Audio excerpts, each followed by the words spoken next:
오늘은 사순절 두 번째 주일입니다. 주님께서 우리를 위해서 고난당하신 이 기간을 보내면서 왜 예수님은 예루살렘으로 올라가셨을까에 대해서 한번 생각해 보고자 합니다. 한번 예수님이 예루살렘 올라가시는 그 광경을 한번 마음속에 상상해 봅시다. 주님은 평소 머리 둘 곳이 없어서 한 데서 잠을 잤고 또 두 벌 옷을 가지지 못했던 것을 보면 그날도 아마 초라한 옷을 입었을 것 같습니다. 그리고 말씀 전하고 병자를 고쳐주는 많은 사역들로 인해서 피곤하고 지친 모습이었을 것입니다.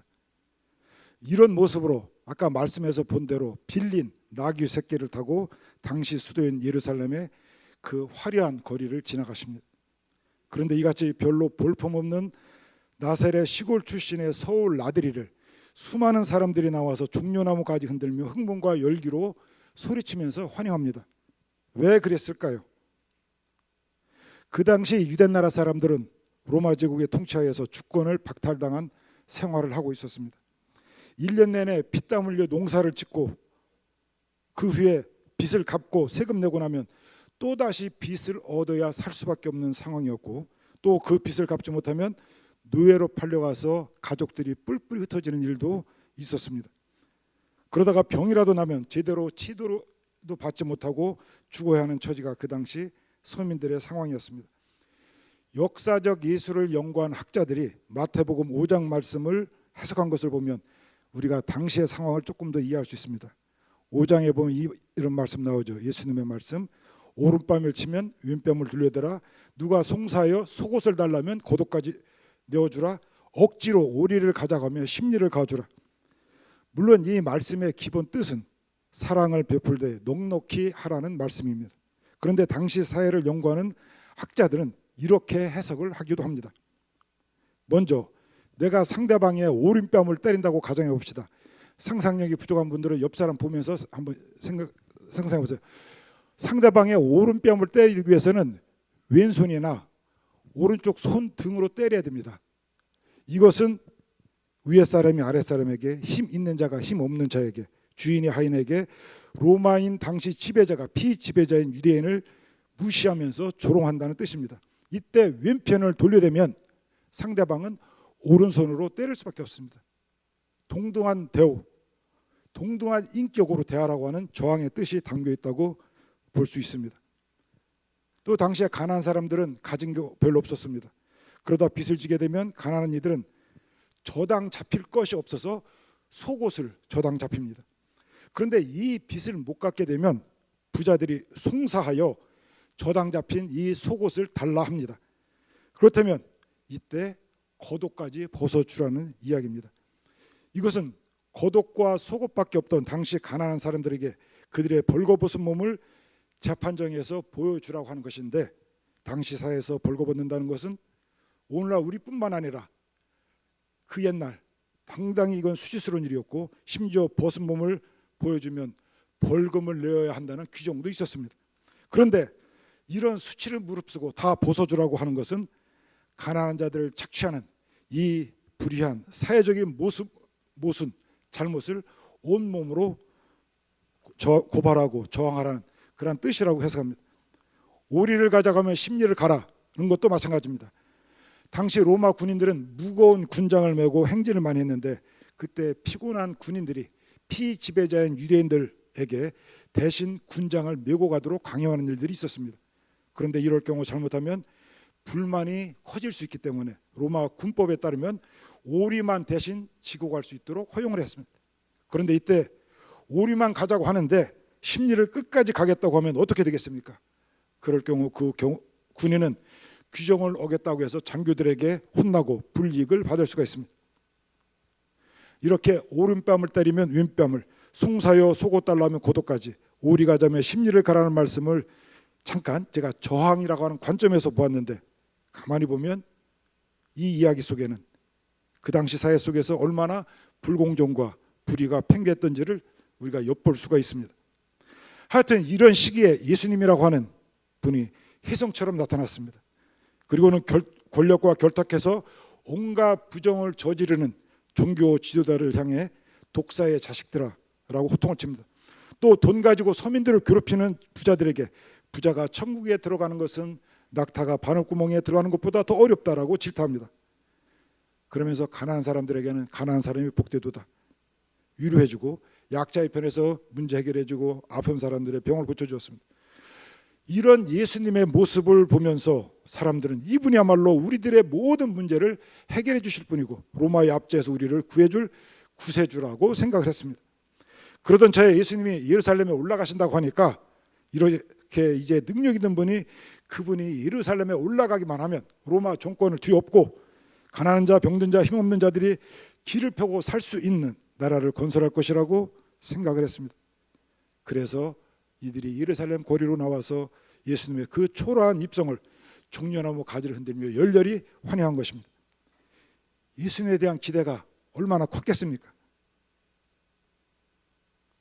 그런데 예수님의 생각은 달랐습니다. 사람들의 인기를 얻는 것, 권력에 대한 욕심 때문이 아니라 그것 때문에 예루살렘에 올라가셨던 것이 아니었습니다. 예수님 오히려 그 당시 잘 알려졌던 그 참혹한 형틀의 십자가에 달리기 위해서 올라가셨습니다. 그 길의 결과를 뻔히 알면서도 왜 예수님은 예루살렘으로 올라가는 그런 무모한 결단을 내리셨을까요? 예루살렘으로 가는 길은 고난의 길, 어려움의 길, 죽음의 길이었지만 그 길을 통해서만이 참 구원이 있음을 보여주시기 위해서였습니다. 그래서 예수님은 그 길을 가셨고 또 제자된 우리들에게도 그 길을 따를 것을 오늘 우리들에게 말씀하고 계십니다. 그런데 이 길을 따르는 것이 쉽지가 않습니다. 왜냐하면 본능적으로 우리는 고난의 길보다는 편한 길, 평탄한 길 가고 싶어 하기 때문입니다. 여러분, 편한 것이 얼마나 좋습니까? 요즘 우리는 정말 편한 세상에 살고 있습니다. 옛날에는 상상도 못할 것들이 얼마나 많습니까? 드라마에 나타나는 그 왕들이 아무리 잘 먹는다고 해도 요즘 꽁꽁 얼린 아이스크림을 아무 데서나 사 먹을 수 있는 것을 보면 아마 기절할 겁니다. 20세기 가장 위대한 발명품이라고 할 수 있는 세탁기, 전기밥솥 얼마나 편하게 해줍니까? 요즘은 소식을 전하러 봉화를 올리거나 말을 타고 밤낮을 달릴 필요가 없습니다. 스마트폰 하나만 있으면 국제전화도 무료로 하고 영상통화도 내비게이션도 영화도 다 볼 수 있습니다. 인터넷 클릭 한 번이면 앉아서 모든 걸 다 주문할 수 있습니다. 또 요즘 채트 GPT가 유행하고 있어서 저도 여기 한번 들어가 봐서 질문을 던져봤습니다. Show preachings on the suffering of Jesus on the cross. 오늘 설교할 내용의 주제입니다. 그랬더니 이 고난에 대한 내용의 설교가 얼마나 많이 친절하게 나오는지 모릅니다. 물론 저는 그걸 보고 설교 준비 안 했습니다. 그래도 정말 편리한 세상입니다. 일하다 보니 자신도 모르게 그저 편리하게 살아가려는 풍조의 사람들이 젖어 들어갑니다. 어려움 없이 쉽게, 고통 없이 편하게, 내 하고 싶은 대로 오래 기다리지 않고 지금 당장 땀 흘림 없이 일확천금, 이렇게 사는 사람이 지혜로운 사람이 아니냐고 얘기합니다.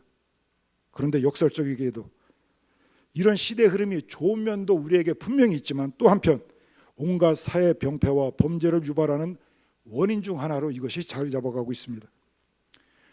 십자가의 도가 멸망한 유대인에게는 거리낌이 되고 지혜 있는 헬라인에게는 어리석인 것이 된 것처럼 쉽게 살아가면서 성공과 축복과 행복만을 추구하는 우리 현대 문화인에게 십자가의 고난, 예루살렘으로 가는 길은 어리석어 보이고 듣기 거북한 걸림돌이 되는 것 같습니다. 그렇지만 우리가 살아가면서 경험하지 않습니까? 고난은 우리를 힘들게만 하고 끝나는 것이 아니라 우리로 하여금 정말로 참 많은 것을 배우게 해줍니다. 고난 속에서 우리 인간의 한계 상황을 바라보고 여기에서 우리의 교만이 깨어지는 경험을 합니다. 그리고 세상을 더 깊이 보게 됩니다. 사실 사람은 본능적으로 자기 중심으로 생각합니다. 아담과 하와가 타락하게 된 근본 동기도 하나님 중심에서 자기 중심으로 옮겨갔기 때문입니다. 맛있어 보이네? 내 생각이 먼저 있습니다. 하나님의 명령도 그 어떤 약속도 기억나지 않습니다. 가인도 하나님이 자기 제사를 안 받았을 때 하나님 어떻게 그러실 수 있어요? 왜 제 것은 받지 않습니까? 따집니다. 내 자신을 돌아보기보다 남에게 핑계를 대고 분노합니다. 그런데 이런 자기 중심적인 사고가 고난을 겪으면서 하나하나 무너져 내립니다. 그리고 내 뜻대로 마옵시고 아버지 뜻대로 하옵소서라는 고백을 하며 세상을 더 깊이 바라보게 됩니다. 고난은 이런 의미에서 우리에게 유익이 있습니다. 저는 고난하면 제일 먼저 생각나는 일이 하나 있습니다. 뭐 특별한 일은 아니고 사실 누구나 살아가면서 겪는 비슷한 경험을 한번 얘기를 해보겠습니다. 부끄럽지만 제가 중학교 1학년 때 심각하게 자살을 생각한 적이 있었습니다. 놀라지 마셔요. 지금 살아있으니까. 지방 소도시에 있는 중학교에 들어갔는데 선생님이 반장을 시켜요. 당시 한 반에 한 60명 넘는 학생들이 있었는데 제가 키 순으로 해서 20번, 1번이 가장 작았고요. 20번 정도 했는데 저 뒤에 정말 큰 애들이 많이 있었습니다.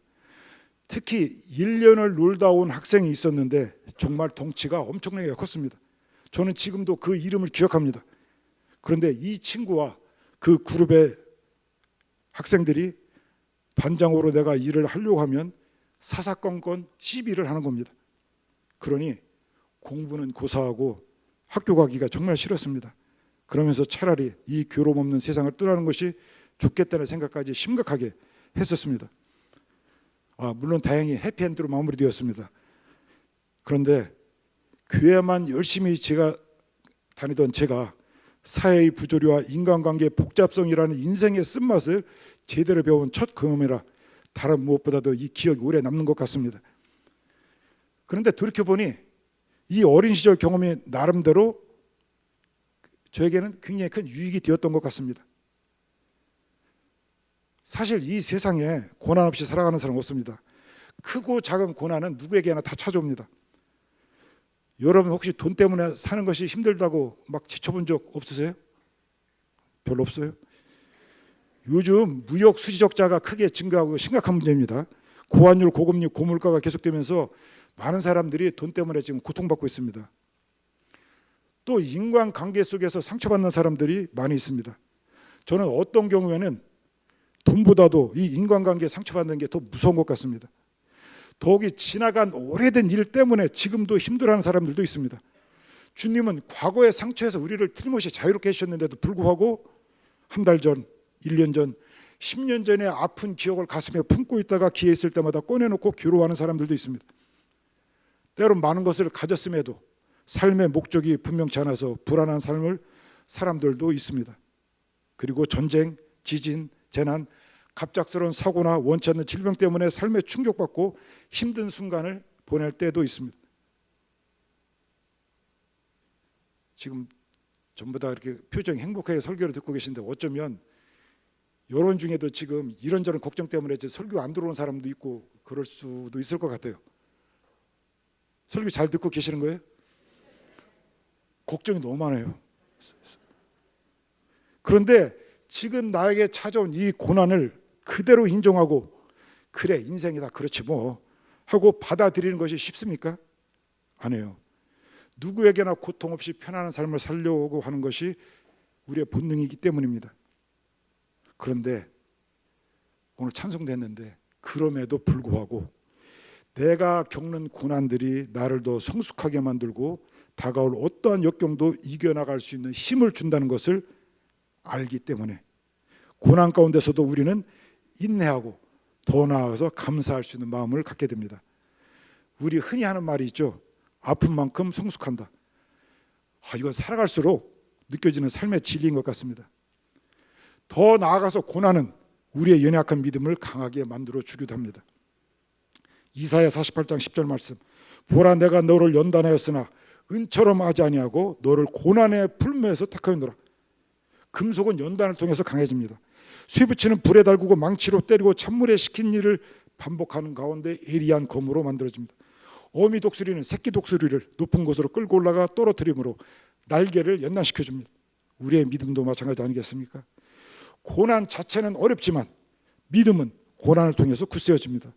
고난은 우리의 신앙 인격을 성숙하게 만들어줍니다. 무엇보다도 십자가를 지고 고난당할 때 우리 하늘의 상급이 큽니다. 이 진리를 깨달은 사도 바울은 로마서 8장 18절에서 이렇게 말합니다. 생각한데 현재의 고난은 장차 우리에게 나타날 영광과 좋게 비교될 수 없도다. 베드로전서 4장 13절. 오직 너희가 그리스도의 고난에 참여하는 것으로 즐거워라. 이는 그의 영광을 나타나실 때에 너희로 즐거워하고 기뻐하게 하려 함이라 얘기하십니다. 예수님도 산상수훈에서 이렇게 말씀하셨죠.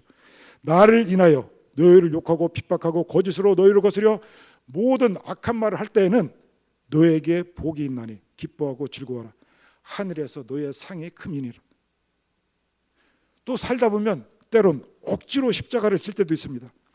마가복음 15장 21절 22절에 보면 알렉산더와 루포의 아비인 구레네 사람 시몬이 시골로 와서 지나가는데 저희가 그를 억지로 같이 가게 하여 예수의 십자가를 지우고 예수를 끌고 골고다라 하는 곳에 이르렀다 나옵니다. 구레네 시몬은 억지로 십자가를 집으로 말미암아 그 자신뿐만 아니라 그의 부인 또한 신자가 되었으며 그의 아들 루포는 특별히 선택받아 사역자로 크게 활동했던 것을 봅니다. 로마서 16장 13절 주 안에서 택하심을 입은 루포와 그 어머니에게 문안하라. 그 어머니는 곧 내 어머니라. 말씀을 보면 그의 아들이 택함받은 주의 종이 된 것을 알 수가 있습니다. 구레네 시몬은 비록 원치 않는 십자가를 억지로 졌지만 결과적으로 온 가족이 축복을 받았습니다.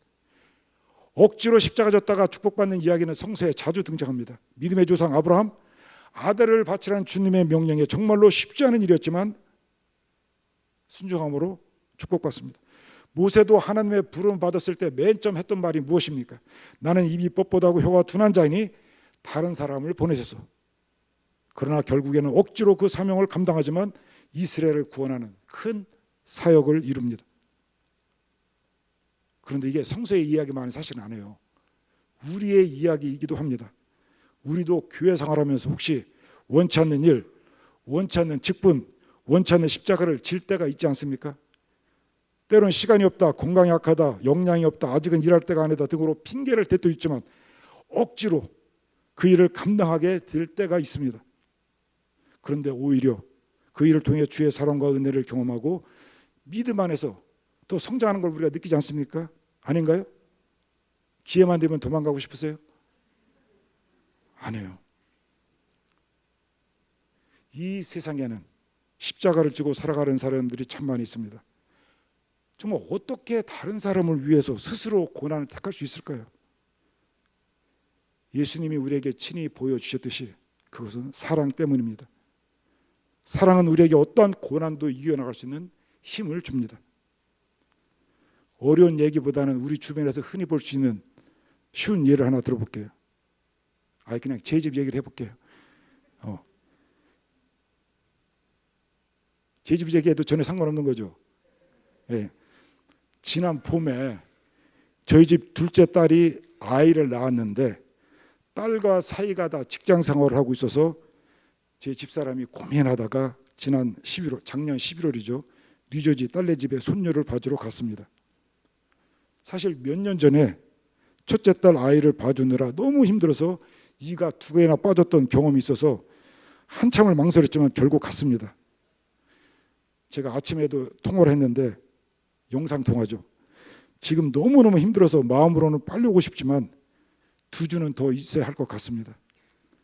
왜 그 나이에 손녀 보느라고 고생하냐고 쓴소리할 분도 여기 있겠지만 그게 엄마의 마음인 것 같습니다. 특히 한국 엄마의 마음. 이게 그런데 사랑이 없으면 가능하겠습니까? 덕분에 혼자 있는 저는 요즘 요리하는 즐거움을 맛보고 있습니다. 1년 전만 해도 저에게는 상상할 수 없었던 일이었습니다. 그러면서 또 은은하게 비풀어지는 사랑을 제가 느끼고 있습니다. 제가 지금 혼자 있다고 저희 누님, 누군지 모르시죠? 박영신 권사. 그래도 모르면 김혜성 장로 와이프. 그리고 저희 작은 형수님, 잘 모르실 거예요. 황인옥 권사. 박노면 장로님이 제 형님이십니다. 계속해서 김치, 제가 장을 보니까 김치가 얼마나 비싼지 알겠는데 온갖 반찬을 만들어 주십니다. 제가 직접 장도 보고 요리하다 보니까 참 이게 쉬운 일이 아닌데 관심과 사랑 때문입니다. 그래서 제가 이런 주의 사랑 때문에 혼자서도 지금 잘 버티고 있습니다. 그런데 여러분, 하나님의 아들 예수님께서 죄와 허물이 많은 우리를 사랑하고 계신다는 사실을 여러분 알고 있습니까? 우리가 부족함에도 불구하고 아무 조건 없이 주님 우리를 사랑하십니다. 이 사실을 마음속에 늘 간직하고 사시기 바랍니다. 주님의 이 사랑 때문에 사실 우리는 하나님의 자녀가 되고 이 세상에 어떠한 고난이 있다 할지라도 이 세상을 자신 있게 살아갈 수가 있습니다. 로마서 5장 8절, 우리가 아직 죄인 되었을 때 예수 그리스도가 우리를 위하여 죽으심으로 하나님께서 우리에 대한 사랑을 확증하셨느니라 말씀합니다. 예수님께서는 고통으로 가득한 힘겨운 인생길을 가고 있는 우리를 받아주시고 사랑하시고 함께 아파하심을 보여주시려고 예루살렘으로 올라가셨습니다. 그리고 이 길이 참 길이요 참되게 사는 길이요 성숙한 신앙이나 모습임을 우리에게 보여주십니다. 이 사랑을 깨달은 아시스의 성자 프란시스는 자기의 모든 재산을 팔아서 구제 사업에 바쳤으며 일생을 주님을 위해 수도사로 살았던 것을 우리가 잘 알고 있습니다. 우리도 이러한 주님의 사랑을 간직하면서 살아가야 되지 않을까요?